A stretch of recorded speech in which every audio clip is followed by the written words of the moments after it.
As a child, Hitler sang in a church choir and wanted to be a priest. At age 4, he nearly drowned, but was saved by a boy who later became a priest. He dreamed of being an artist but got rejected twice from art school. He became homeless in Vienna, sleeping in shelters and selling paintings to tourists. The failed artist with no friends or family turned to hate. Who could have known this lonely teenager would one day start a world war? Adolf Hitler didn't start life as a monster. In fact, when he was a little boy, he wanted to be a priest. He sang in a church choir and even took voice lessons. People who saw him back then would never have imagined what he'd become. One day, when he was just 4 years old, he fell through thin ice into a freezing river. A boy nearby jumped in and saved him. That boy later became a priest. It's strange to think that a future religious man once saved the life of a child who would grow up to hate religion and reject it completely. Maybe that experience stayed in Hitler's mind. For a while, he even seemed deeply religious. But things changed as he got older. In his teenage years, Hitler became quiet and distant. He didn't care much for school or religion anymore. Instead, he spent his time drawing and thinking about art. He also had a secret crush on a girl named Stephanie. He never spoke to her, not once, but he became obsessed. He wrote her poems he never sent. He imagined saving her in dramatic scenes, like in an opera. When he saw her talking to other boys, he didn't just get sad, he started having dark thoughts. He even imagined kidnapping her, or worse. All this just because of a silent crush. Stephanie never knew. She probably didn't even notice him. Art became the only thing that gave him hope. Hitler dreamed of becoming a great painter. In 1907, he left for Vienna and applied to a famous art school. He believed he'd get in, but they rejected him. They told him his drawings weren't good enough. He tried again the next year. Rejected again. They said maybe he was better suited for architecture. That hurt. He had no backup plan. His mother had just died, and he had no real support. Still, he didn't give up immediately. He stayed in Vienna, trying to make it on his own. But life in Vienna was cruel. By the end of 1909, he had no money left. The small amount he'd inherited from his parents was gone. He became homeless. He slept in shelters and lined up for soup like everyone else. He tried to sell little paintings of Vienna to tourists, mostly buildings and quiet street scenes. He painted a lot during this time, just to survive. Ironically, some of those paintings still exist today, sometimes even sold at auctions. They look nothing like what you'd expect from someone who would later plunge the world into war. In those cold years, Hitler spent long hours in libraries just to stay warm. He read everything: art books, architecture, politics. He was still lost, still broken, still angry. Vienna was full of harsh ideas about race and identity at the time, and those ideas started shaping how he saw the world. He had no real family anymore, no friends, no career. He was a failed artist with nowhere to go and too much pride to accept it. When World War I broke out in 1914, Hitler was just another 25-year-old nobody wandering through Vienna. But the war gave him something he had never felt before: purpose. He rushed to join the Bavarian army, eager to fight for Germany even though he was Austrian. Life in the trenches was brutal, yet Hitler seemed to thrive in it. He wasn't close to his fellow soldiers, but he did his job. He carried messages across deadly battlefields, sometimes under fire. While others drank and smoked to escape the horrors, Hitler stayed sober. He read books. He drew sketches. Some called him the artist. Others just thought he was strange. But his commanders noticed his nerve. He was awarded the Iron Cross Second Class in 1914. And 4 years later, against all odds, he got the Iron Cross First Class, a medal usually saved for officers. But here's the twist that history nearly erased. The officer who recommended him for that medal was Jewish. His name was Lieutenant Hugo Gutmann, a German Jew who saw bravery in Hitler and pushed for his award. That same medal would later be used in Nazi propaganda, worn proudly by a man who would go on to persecute the very group that once honored him. Gutmann survived the war. He even escaped Nazi Germany. But Hitler never spoke about the man who helped him, never thanked him. Instead, the story was buried. It didn't fit the image Hitler wanted to sell to the world. The war didn't just decorate Hitler, it nearly ended him. In 1916, he was injured during the Battle of the Somme. In 1918, he was blinded by mustard gas. As he sat recovering in a hospital, the war came to an end. Germany surrendered, and Hitler said that moment broke him. He claimed he cried. He said everything he believed in crumbled. He felt betrayed, not just by Germany's leaders, but by the world. After the war, Hitler would tell stories of his time in the trenches like he was a war hero. But many who served with him didn't see it that way. They said he was rarely in direct combat. Some even called him a rear area pig, someone who avoided the worst of it. Still, he was shot at. He was injured. And there's one story that stuck with him for life. According to legend, a British soldier named Henry Tandy once had Hitler in his sights. Hitler was wounded, defenseless. Tandy saw him, aimed his rifle, and decided not to shoot. He showed mercy. Years later, Hitler saw a photo of Tandy and claimed that was the man who spared his life. Whether the story is true or not doesn't really matter. What matters is that Hitler believed it, or at least wanted others to believe it. He told the story as if fate itself had stepped in to save him. He called it providence. He even kept a painting of Tandy helping a wounded soldier, insisting that was the moment he was spared. This idea that he was chosen, protected by destiny, would become a core part of how he saw himself and how he sold himself to the public. Hitler believed he had a charmed life, that no one could stop him. Not bullets, not bombs, not even history itself. By the end of the war, Hitler wasn't just wounded in the body. He was wounded in the soul. He felt like Germany had been stabbed in the back. He believed it had been betrayed from within. And out of that anger, that confusion, that sense of mission, something began to form. In 1919, he joined a tiny political group in Munich, just another angry veteran with big ideas.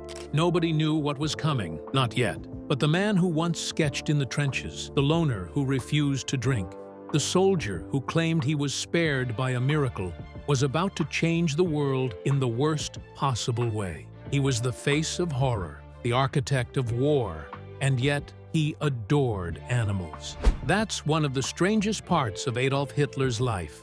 The same man who sent millions to their deaths would gently feed deer in the woods and talk lovingly to his dogs. It wasn't just for show. People close to him said his bond with animals seemed real. He claimed to hate the idea of hunting and called it murder. And when he finally came to power, one of the first things his regime did was pass strict animal protection laws. In 1933, it became illegal to harm animals in ways that had long been accepted. Experimenting on them was banned. Even how hunters killed game was tightly controlled. If someone beat a dog or abused a horse, they could go to jail. He said he became a vegetarian, not just for health, but because he didn't want to harm animals. At his mountain home, animals roamed freely. He fed them by hand and found peace in their company. But there was one creature that stood above all others, his German shepherd, Blondie. She wasn't just a pet. She was always there, at his side, sleeping in his room, following him on walks. He played with her like a child, let her climb onto furniture, and treated her like family. Photos from that time show Hitler not as the brutal dictator, but as a man smiling at his dog, rubbing her head, or watching her chase a ball. Those images were used carefully. Nazi propaganda wanted people to see a softer version of their leader. It was part of a plan, but that doesn't mean it was fake. Even people who hated him admitted, when it came to animals, he was gentle. And it didn't stop with animals. In a moment that still stuns historians, Hitler once struck up a friendship with a young girl. Her name was Rosa Bernile Nienau. She met him at his mountain retreat in 1933. She was 6 years old, with bright eyes and blonde hair. They shared the same birthday, April 20th, and that seemed to delight Hitler. He posed for photos with her, smiled, hugged her, and invited her back with her mother. Rosa even called him Uncle Hitler. He called her Mein Kind, my child. They exchanged letters. It wasn't a one-time thing. It was a real bond. But here's the twist. Rosa's grandmother was Jewish. That made Rosa Jewish by the Nazi laws Hitler himself had approved. His advisors were horrified. They urged him to end the contact, but Hitler didn't care at first. He knew about her ancestry and still welcomed her.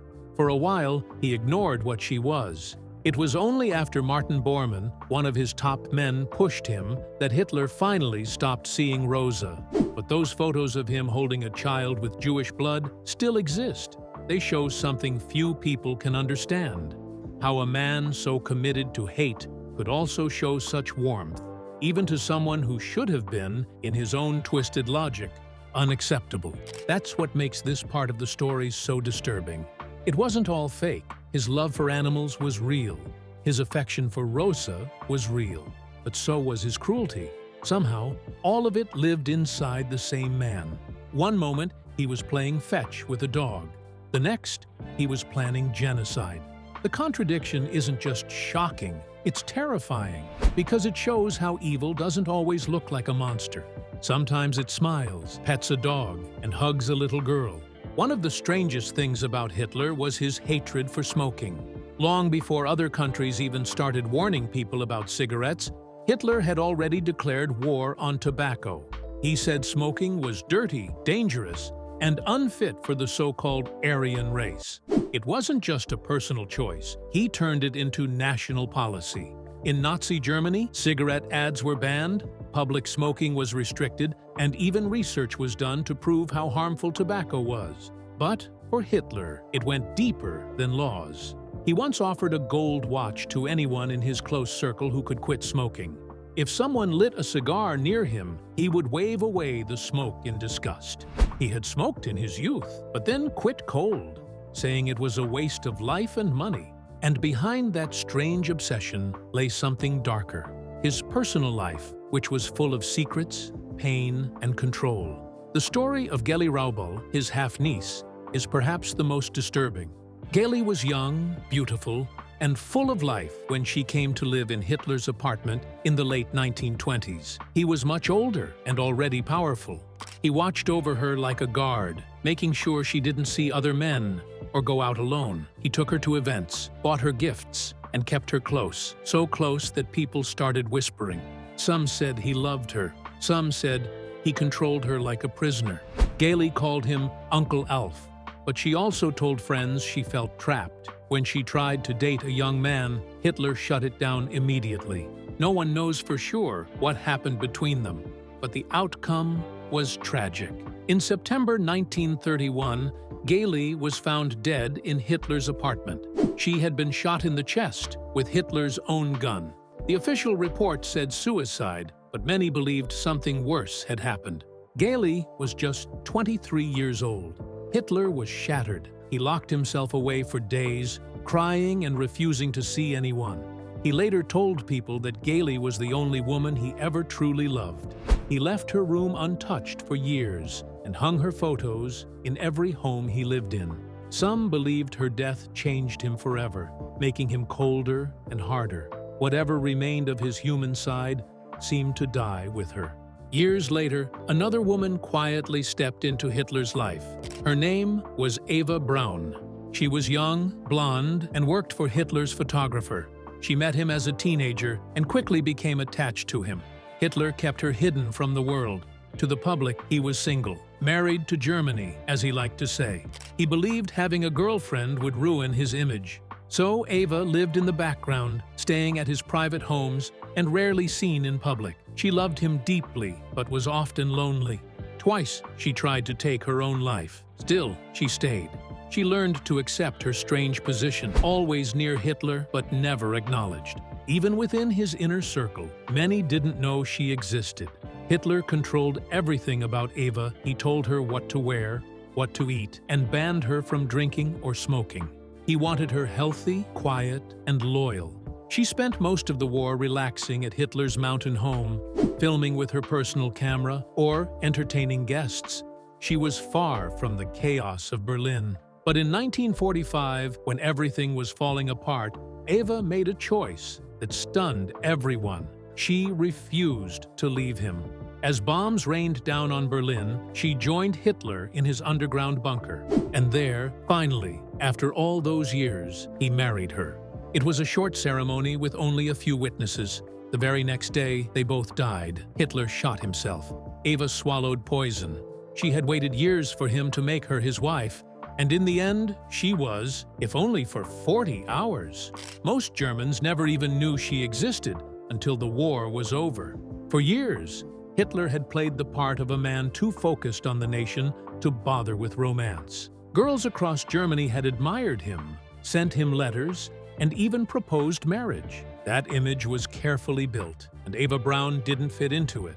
Moreover, in his final years, Hitler's body had turned into a chemical battlefield.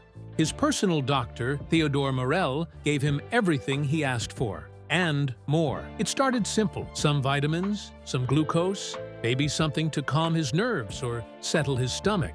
But things didn't stay simple for long. As the war dragged on and stress piled up, so did the prescriptions. Hitler wasn't just tired, he had stomach cramps, couldn't sleep, and was often in pain. So Morell began giving him stronger stuff. Injections made from animal glands, even bull testicle extract, were supposed to boost his energy. They didn't work for long, so Morell moved to stimulants. He gave Hitler Pervitin, an early version of crystal meth. It made him alert, talkative, full of energy. But soon, even that wasn't enough. Then came Eucodal, a powerful opioid almost identical to oxycodone. Hitler loved it. He needed it. By 1944, he was getting multiple injections of Eucodal a day. And that wasn't all. He was also using cocaine. At first, it was for his nose and ears after the failed bomb attempt left him injured. But he quickly got used to it. 2 shots of cocaine a day became routine. Now, he wasn't just using drugs. He was hooked. This mix of opioids, meth, and cocaine, along with other pills, became his new normal. Sometimes, he'd look half dead, pale and shaking. Morell would walk in, give him a shot, and minutes later Hitler would jump up and start yelling at generals like nothing had happened. No one in the room knew it was the drugs talking, and the pills didn't stop there. Hitler suffered from severe gas and cramps, and Morell gave him anti-gas tablets with poison, literal poison. The pills had strychnine and atropine in them. Hitler took up to 16 of these a day. They helped his gas, but made everything else worse. The tremors, the stomach pain, the sudden bursts of anger, it might all have been side effects of those toxic pills. By now, his body was falling apart. Morell tried to patch him up with tonics made from things like bull prostate extracts, thinking it would help his sex drive and strength. It didn't. What it did was turn Hitler, who preached purity and discipline, into a man ruled by pills and syringes. When he couldn't sleep, they gave him barbiturates. When he was too tired, they gave him stimulants. His veins were full of chemicals. His brain ran on false energy. By early 1945, Hitler looked like a ghost. His face was pale and sunken. His hands shook constantly. He could barely walk without stumbling. Some say he had Parkinson's. Others think it was just withdrawal. Either way, the strength was gone. The drugs had kept him on his feet. Now they were tearing him apart. It's almost impossible to believe how many times people tried to kill Hitler and failed. Over 40 different plots were made against him, and somehow he kept escaping. Some were wild ideas that never got close.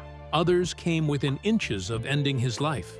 Each failure only made Hitler more convinced that he was chosen for something big. He once said after a bombing, "I'm invulnerable," and for a long time, it really did seem that way. One of the earliest and closest calls happened in 1939.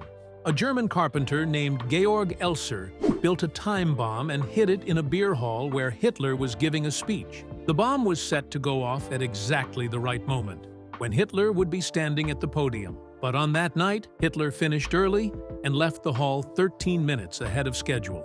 The bomb exploded right on time.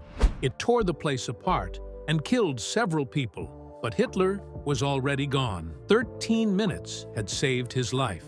Then came the most famous attempt, the July 20th, 1944 plot. A group of German officers, led by Klaus von Stauffenberg, planted a bomb inside a briefcase and placed it near Hitler during a meeting.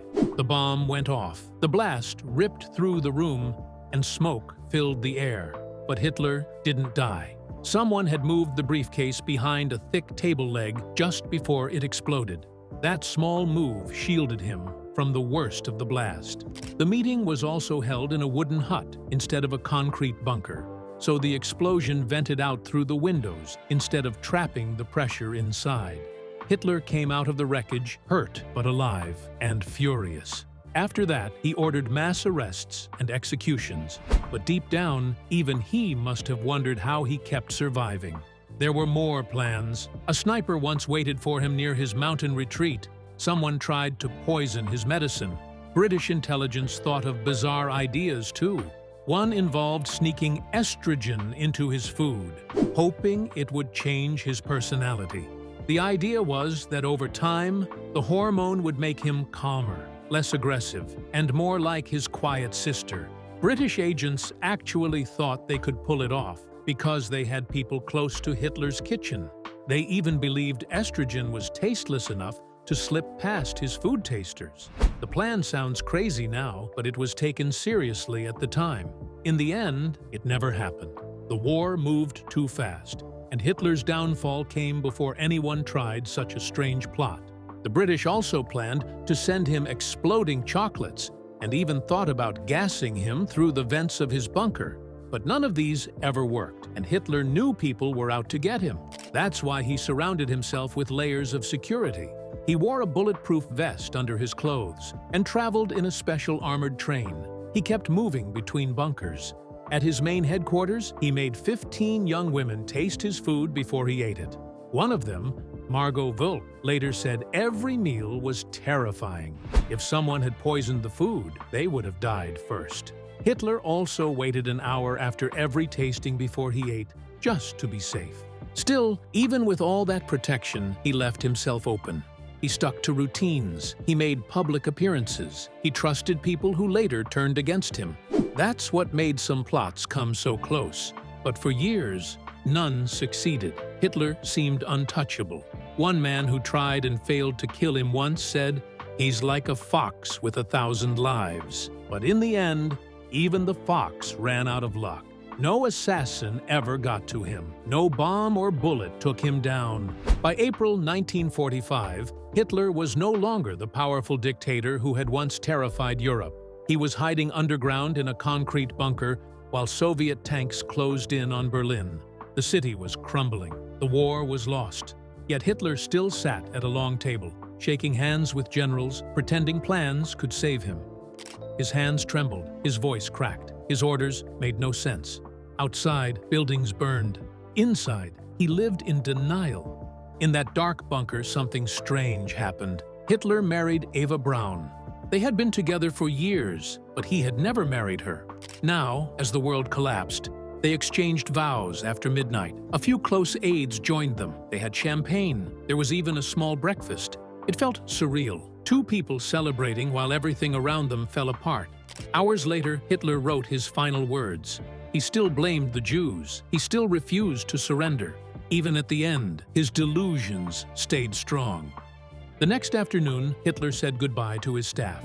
He shook their hands one last time. Then he went into a small room with Eva. Minutes passed. Then a sharp sound echoed. When the door opened, there was a strong smell. Bitterness from the cyanide and smoke from the gunshot. Hitler had taken poison and shot himself. Eva had taken the poison too. Their bodies were wrapped, carried outside, and burned with gasoline.